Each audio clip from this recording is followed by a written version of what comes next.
লোকসভা ভোটে না, কিন্তু চণ্ডীগড় পুরসভা ভোটে বিজেপিকে রুখতে কংগ্রেসের হাত ছাড়তে চায় না পাঞ্জাবের শাসক দল আপ।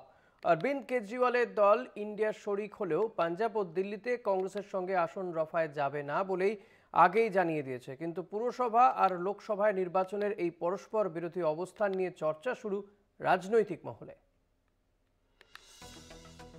বিজেপির বিরুদ্ধে আপ ও কংগ্রেস হাত মিলিয়ে কেন্দ্রশাসিত চণ্ডীগড় পুর ভোট লড়াই করেছে।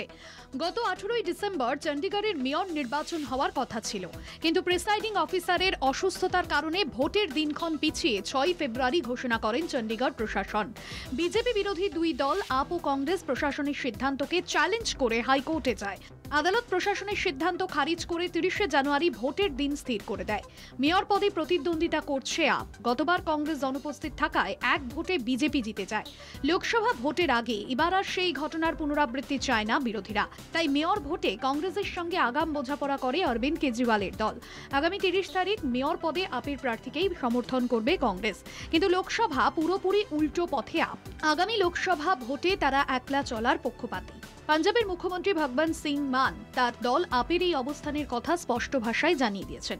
শুধু পাঞ্জাবে নয়, আপ শাসিত দিল্লিতেও তারা কংগ্রেসের সঙ্গে কোন রকম আসন রফা করছেন না বলেই জানিয়ে দিয়েছেন মান। देश में पंजाब बनेगा हीरो। 2024 में लोकसभा चुनाव में आम आदमी पार्टी के पक्ष में 13-0। চণ্ডীগড়ে মেয়র ভোটে কংগ্রেসের সঙ্গে রফা হলে লোকসভা নির্বাচনে কেন তাদের সঙ্গে ঐক্যবদ্ধ হওয়া গেল না, তা নিয়ে স্বাভাবিক কারণেই প্রশ্ন উঠতে শুরু করেছে।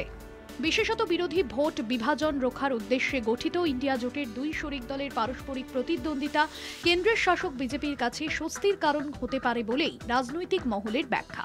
কলকাতা টিভি।